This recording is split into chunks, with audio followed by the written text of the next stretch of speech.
नमस्कार and welcome to Bharat affairs. एक सवाल ना बहुत ही ज्यादा कॉमन बन चुके हैं कि क्या बे ऑफ बंगाल में एक टाइम शेख हसीना ने ये इशारा किया था कि वेस्ट का एक देश जो सेंट मार्टिन्स आइलैंड में एक नेवल बेस बनाना चाहता है ना, इसको लेकर बातें निकल के आए थे पिछले साल। लेकिन जो नया देश बनने की बात की जा रही है ना ही यहाँ पर कोई वेस्टर्न कंट्रीज है, यहाँ पर नया देश बनाने की बात की जा रही है इंडिया के नजदीक ही। लेकिन ये नया देश बनाने वाला है अराकन आर्मी। जी हाँ, वो अराकन आर्मी जो आज के टाइम में म्यांमार में एक्टिव है। म्यांमार का जो पूरा रखाइन स्टेट है जहां पर 15 टाउनशिप है, उनमें से 13 टाउनशिप जो है वो आज के टाइम में अराकन आर्मी के कंट्रोल में है। और ये कहा जा रहा है कि क्या ईस्ट का एक नया सीरिया बन सकता है म्यांमार, क्योंकि 1971 से पहले जो पाकिस्तान वेस्ट पाकिस्तान और ईस्ट पाकिस्तान में बटा हुआ था, वो 1971 के टाइम में इंडिया के एक इंपॉर्टेंट रोल प्ले करने के बाद में यहाँ बांग्लादेश बनता है। और अब एक सवाल निकल के आ रहा है कि यहाँ पर 2025 के बाद या 2025 में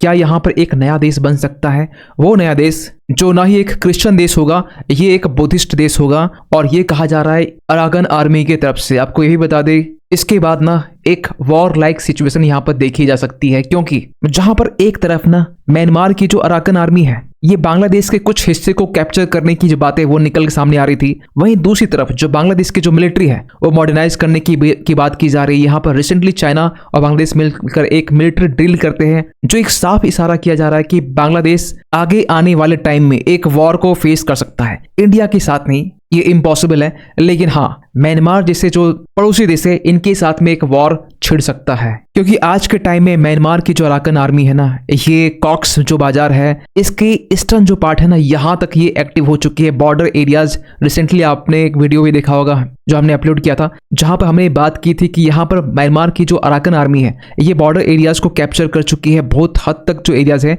इनके कंट्रोल में अब आ चुकी है। एक्चुअली पूरी कहानी क्या है इसको शुरुआत से समझते हैं। अराकन आर्मी जो कि रखाइन स्टेट में खासकर एक्टिव हमें देखने को मिलता है, यहाँ पर इन्होंने ये इच्छा जाहिर की है कि हम लोग यहाँ पर एक इंडिपेंडेंट रखाइन स्टेट, एक्चुअली ये बात कर रहे हैं, ये जो पूरा रीजन नीचे दिखाई दे रहा है रखाइन स्टेट, इसकी बात कर रहे हैं। यहाँ पर एक इंडिपेंडेंट स्टेट हम लोग स्टैब्लिश करेंगे और इसके लिए हम लोग एलियांस बनाएंगे। किनके साथ में? तो जो बाकी जो रेबल्स ग्रुप हैं उनके साथ मिलकर। क्योंकि लास्ट 2024 मंथ की हम बात करें ना, तो यहाँ पर अराकन आर्मी ने उस टाइम में जो टाउन ऑफ गोवा है, या हम ये कहें कि इसके बाद में जो आन का जो रीजन है, ये दोनों रीजन यहाँ पर कैप्चर किया गया रखाइन स्टेट में अराकन आर्मी की तरफ से। जो ये माना जाता है कि ये जो वेस्टर्न मिलिट्री रीजनल कमांड है इसका एक हेडक्वार्टर है। मतलब जो म्यांमार में आज के टाइम में जुनता है ना, मतलब वहाँ की जो आर्मी है इनकी एक हेडक्वार्टर्स थी, इन्हें भी अब यहाँ कैप्चर कर लिया गया। इवन की जो अराकन आर्मी, इन्होंने ये भी दावा किया कि मोंगदाओ जो रीजन है यहाँ पर भी इनका कंट्रोल हो चुका है, जो बांग्लादेश के बॉर्डर से काफी ज्यादा नजदीक है। और इसके बाद इन्होंने ये भी कहा कि अगर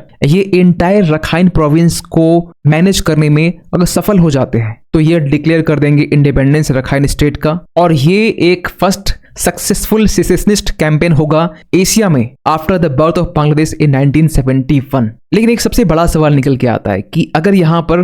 अराकन आर्मी की तरफ से एक नया स्टेट बना भी दिया गया, लेकिन इसे रिकग्निशन कहां से मिलेगी, कौन कंट्रीज देगा? तो एक ये इंपॉर्टेंट क्वेश्चन मार्क रेज हो जाता है कि रिकग्नाइज कौन कौन यहाँ पर करेंगे। कि विदाउट रिकग्निशन यहाँ पर जो इंडिपेंडेंट स्टेटहुड का जो सपना है ये कभी पूरा नहीं हो पाएगा। और इसके लिए ना यहाँ पर अराकन आर्मी की तरफ से जो बाकी जो मेंबर्स है, जो 3 ब्रदर्स की हम बात करते हैं, एलियांस की बात करते हैं, जिनमें से Ta'ang national liberation army, Myanmar national और डेमोक्रेटिक एलियांस आर्मी, इन्होंने भी यहाँ पर ये कहा है कि हम लोग मिलिट्री जो जुनता है ना, जो आर्मी है, इनके साथ में पॉलिटिकल टॉक्स करने के लिए एग्री हो जाएंगे अंडर चाइनीज मीडिएशंस। चाइनीज यहाँ मीडिएशंस का यहाँ पर किस तरीके से रोल बढ़ता है इसको भी आगे स्लाइड में बात करेंगे। यही नहीं, यहाँ पर अराकन आर्मी जो है ना, जो वेपन्स फैक्ट्रीज है यहाँ पर भी इनका एक अच्छा खासा कंट्रोल देखा जा रहा है। अगर आप देखेंगे पूरे म्यांमार में टोटल यहाँ पर 15 आर्म्स मैन्युफैक्चरिंग फैक्ट्रीज हैं, जिनमें से ये कहा जा रहा है कि अराकन आर्मी का एक अच्छा खासा पकड़ खासकर इस फैक्ट्रीज में है। लेकिन सबसे बड़ा सवाल निकल के आता है कि इसका इंपैक्ट इंडिया में क्या हो सकता है। देखिए आज के टाइम में जो हमारा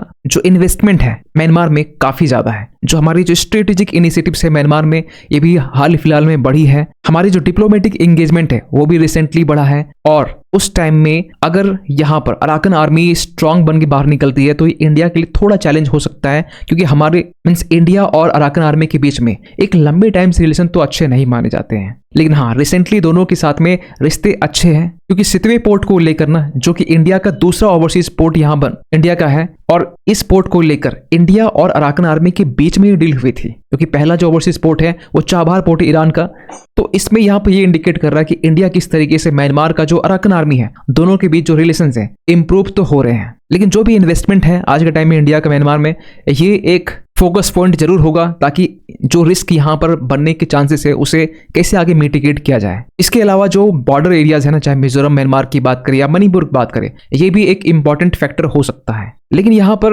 अराकन आर्मी की तरफ से साफ साफ ये बातें कही गई है, ये एश्योरिटी दी गई है इंडिया और चाइना को साथ साथ में, कि जो भी इन्वेस्टमेंट है रखाइन स्टेट में, चाहे इंडिया हो चाहे चाइना हो, दोनों का प्रोटेक्शन यहाँ पर दिया जाएगा। इवन कि अराकन पीपल्स रेवोल्यूशनरी गवर्नमेंट जो है, ये जो फॉरेन इन्वेस्टमेंट है जो म्यांमार के रखाइन स्टेट में आ रहे हैं, उनका वेलकम करती है, उसे रिकग्नाइज भी करती है। और ये भी कहा गया कि will take special care to ensure the security and safety of those involve in investment activities, project and businesses. लेकिन एक डिप्लोमेटिक डायलेमा यहाँ बांग्लादेश के लिए खड़ा हो जाता है, क्योंकि आज के टाइम में बांग्लादेश के सामने ना, जहां पर उनकी एक इंटरिम सरकार जो मोहम्मद यूनुस चला रहे हैं, और दूसरी तरफ वहां की जो मिलिट्री है, जो चीफ है जकार, उनके बीच में हमें देखने को मिल रहा है, जहां एक तरफ इंटरिम जो सरकार है इंडिया के साथ में रिश्ते बिगाड़ के चलना चाह रही है, वहीं दूसरी तरफ जो है बांग्लादेश की जो आर्मी चीफ है वो ये भी कहते हैं कि इंडिया के जो स्ट्रेटेजिक इंटरेस्ट है उनका हम ख्याल रखेंगे, ऐसी कोई भी स्टेप यहाँ पर नहीं लिया जाएगा जो इंडिया के हित में या इंडिया के इंटरेस्ट के अगेंस्ट हो। इवन कि इसके अलावा ये भी देखा जा रहा है कि एक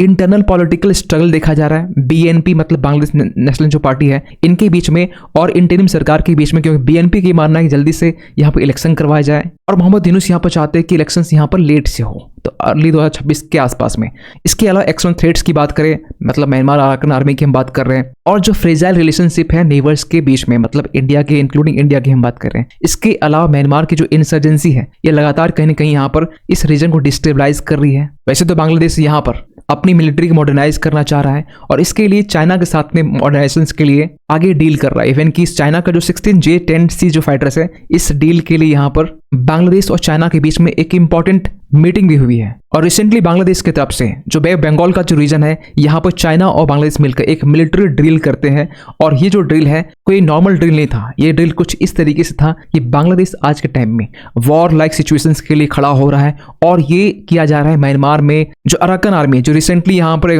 राइस के एक्सपोर्ट को यहाँ पर रोक दिया, इवन कुछ रीजन को यहाँ पर जो बॉर्डर एरिया से यहाँ पर कैप्चर करने की बात निकल के आ रही है, इसको देखते हुए यहाँ बांग्लादेश ये स्टेप ले रहा है। वैसे तो इसके पहले भी यहाँ पे इंडिया के साथ रिलेशन तो बिगड़े हुए हैं, बांग्लादेश के जो एंटी इंडिया पॉलिटिक्स यहाँ पर मोहम्मद यूनुस इंडिया के अगेंस्ट खेल रहे हैं, लेकिन बांग्लादेश का ये स्टेप कहीं ना कहीं ये दिखाने की कोशिश कर रहा है कि यहाँ पर जो म्यांमार का अराकन आर्मी है अब इसे सीरियसली लेना चाहिए, क्योंकि ऑलरेडी यहाँ पर चाइना, ऑलरेडी यहाँ पर इंडिया, अब बांग्लादेश म्यांमार की जो अराकन आर्मी है इसे अंडर एस्टिमेट नहीं कर सकती है। क्योंकि अगर चाइना की बात करें ना, तो चाइना आज के टाइम में म्यांमार में जो इन्वेस्टमेंट है इनका बड़ा है, चाहे हम म्यांमार की मिलिट्री हो या म्यांमार की जो अराकन आर्मी, दोनों के साथ में चाइना के जो इन रिश्ते हैं वो काफी अच्छे माने जाते हैं। क्योंकि 2024 जनवरी की हम बात करें ना, तो यहाँ पर चाइनीज मेडिएशंस के जरिए एक हाई गैंग एग्रीमेंट होता है। एक्चुअली ये शॉर्ट लाइव सीजफायर होता है दोनों के बीच, मतलब म्यांमार की जुंटा और यहाँ पर अराकन आर्मी के बीच में। लेकिन इस एग्रीमेंट में ये दिखाता है कि चाइना किस तरीके से यहाँ पर मेडिएशन कर रहा है, चाइना का इन्वॉल्वमेंट किस तरीके से है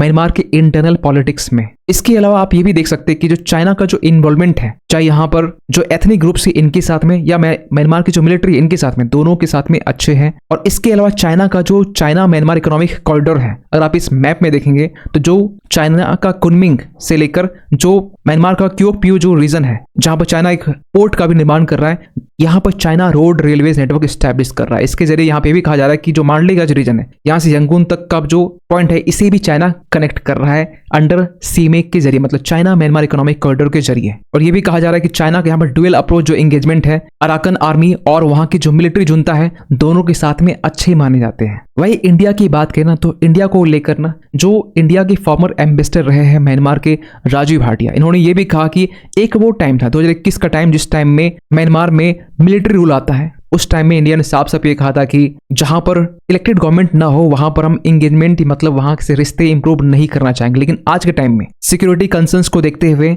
इंडिया इस चीज को समझ चुका है कि अब हमें चाहे अराकन आर्मी हो, चाहे चीन डिफेंस फोर्सेस हो, दोनों के साथ में या बाकी जो फोर्सेस इनके साथ में हमें रिश्ते मजबूत करने होंगे, क्योंकि चाइना यहाँ बैठा हुआ है। और तब भी ये और इंपॉर्टेंट बन जाता है क्योंकि यहाँ पर म्यांमार और इंडिया के जो बॉर्डर है 16 से 63 किलोमीटर की, ये भी जुड़े हुए हैं। और इसलिए यहाँ पर इंडिया को अपनी जो कंट्रोल है वो शिफ्ट करने की जरूरत है एथनिक आर्म ग्रुप्स की तरफ, क्योंकि यहाँ म्यांमार की जो सरकार है वो तो रहे नहीं यहाँ पर। और इस तरीके से जो इंडिया है आज के टाइम में एंगेज कर रहा है वेरियस जो ग्रुप्स वहाँ पर एक्टिव है, चाहे काचिन इंडिपेंडेंस आर्मी हो, चाहे चीन नेशनल फ्रंट हो, नेशनल यूनिटी गवर्नमेंट हो, या फिर अराकन आर्मी हो। इवन की बॉर्डर के फेंसिंग के लिए, बॉर्डर को मॉनिटर करने के लिए यहाँ पर इंडिया की तरफ से फेंसिंग फास्ट की जा रही है यहाँ पर, चाहे इंडिया म्यांमार बॉर्डर की बात हो, चाहे रीजन जो है मणिपुर स्टेट की बात हो यहाँ पर। इसके अलावा मिजोरम की बात करें तो यहाँ पर भी प्रॉपर तरीके से मूवमेंट है पीपल्स के, ये भी मॉनिटर किए जा रहे हैं। लेकिन अगर ट्रंप यहाँ पर यूएस में जब 20 जनवरी की यहाँ पर शपथ समारोह लेंगे तो उस टाइम में यहाँ पर क्या होने वाला है, खासकर ईस्टर्न एरियाज की बात करें, साउथ एशिया की हम बात करें, तो यहाँ पर एक टाइम ना ट्रंप ने ये कहा था, 2017 की हम बात कर रहे हैं, कि म्यांमार में जो आज के टाइम में जो वायलेंस देखा जा रहा है इसको खत्म करने में यूएस का एक सपोर्ट रहेगा। लेकिन ये वो दौर था जब 2017 में पहला जो टर्म था ट्रंप का, उस टाइम की बात करें। लेकिन ये दूसरी बार है जहां पर एशिया में पूरे हालात बदले हुए हैं, जहां पर नेपाल से लेकर भूटान, श्रीलंका, यहाँ की जो सरकार है वो बदल चुकी है। इमरान खान उस टाइम में खुले बाहर में थे, आज के टाइम वो जेल में बंद है, नो मोशन भी उनका फेल हो चुका है। अफगानिस्तान में तख्ता पलट हो चुका, तालिबान की सरकार आ चुकी है। म्यांमार में यहाँ पर जुंता रूल आ चुका है। उस टाइम में यहाँ पर ट्रंप क्या करने वाले हैं? एक्चुअली यहाँ पर ट्रंप एक्सपर्ट ये मानते हैं कि ट्रंप सबसे पहले अमेरिका फर्स्ट यहाँ पर देखेंगे, इसलिए यहाँ पर जो देखा जा रहा है लेस्ट इंटरवेंशन, यहाँ पर जो स्टांस है वो ट्रंप रखने वाले हैं म्यांमार के रेस्पेक्ट में। सैंक्शंस थोड़े कम होंगे, जो ह्यूमैनिटेरियन एड जो म्यांमार को प्रोवाइड किए जाते हैं ये थोड़े से कम होंगे, और जो वहाँ की जो मिलिट्री है म्यांमार की, उनके साथ में जो नेगोशिएशंस हैं, डायरेक्ट नेगोशिएशंस, इसको यहाँ प्रायोरिटाइज किया जाएगा। लेकिन फिर एक सवाल निकल के आता है कि उसका फिर क्या, जो बांग्लादेश के नज़दीक जो सेंट मार्टिन्स आइलैंड है, यहाँ पर जो नेवल बेस बनाने की जो बात की जाती है उसका फिर क्या होगा? इसको लेकर ट्रंप की तरफ से कोई बात नहीं की गई। लेकिन हाँ, अगर इस नेवल बेस के बारे में फिर से जिक्र उठता है तो यहाँ पर चाइना एक्टिव हो सकता है, क्योंकि चाइना का आज के टाइम में जो कोको आइलैंड है, जो म्यांमार का हिस्सा है, जो म्यांमार ने चाइना को यहाँ पर दे रखा है, यहाँ से यहाँ पर चाइना एक्टिव हो जाएगा फिर से, क्योंकि कोको जो आइलैंड है ये इंडिया का जो जस्ट अंडमान निकोबार जो आइलैंड है यहाँ से 55 किलोमीटर की दूरी में, महज 55 किलोमीटर। और सेंट मार्टिन आइलैंड को लेकर ना इंडिया भी कंसर्न है, और ट्रंप भी इस पर खुल के कहीं बात नहीं की। इवन कि ट्रंप सेंट मार्टिन आइलैंड्स के अलावा जो खालिस्तान का इशू है इसको भी लेकर खुल के कभी बात नहीं की है। और इसी को लेकर ना एक बार एस जयशंकर ने यहाँ पर यह कहा था कि जो वेस्ट है ना, मतलब यूएस की बात कर रहे हैं, ये चेरी पिकिंग यहाँ पर जो स्ट्रेटेजी वो यूज करता है कि यहाँ पर किसे यहाँ पर सपोर्ट प्रोवाइड करना है, किसे सपोर्ट प्रोवाइड नहीं करना है, किस इशू को यहाँ पर रेज करना है, किसी इशू को यहाँ पर रेज नहीं करना है। खैर, अगर यहाँ पर सेंट मार्टिन्स आइलैंड एक नया देश ना बने, या हम ये कहें कि इसके अलावा ना यहाँ म्यांमार का एक नया देश बन सकता है जो रखाइन स्टेट है, अगर ये बन जाता है तो ये इंडिया के लिए भी कंसर्निंग इशू बन सकता है आगे आने वाले टाइम में। खैर, आप क्या सोचते हैं पूरी इस अपडेट को लेकर कमेंट कीजिएगा। और जाते जाते एक क्वेश्चन आप सभी के लिए, किस सिटी ने यहाँ पर प्रवासी भारतीय दिवस जो कन्वेंशन है 2025 का ये होस्ट किया है? आपके सामने ऑप्शन है चेन्नई, भोपाल, भुवनेश्वर या फिर हैदराबाद। सही आंसर कीजिए कमेंट सेक्शन पे। मिलते किसी अगले वीडियो में, तब तक के लिए थैंक यू सो मच।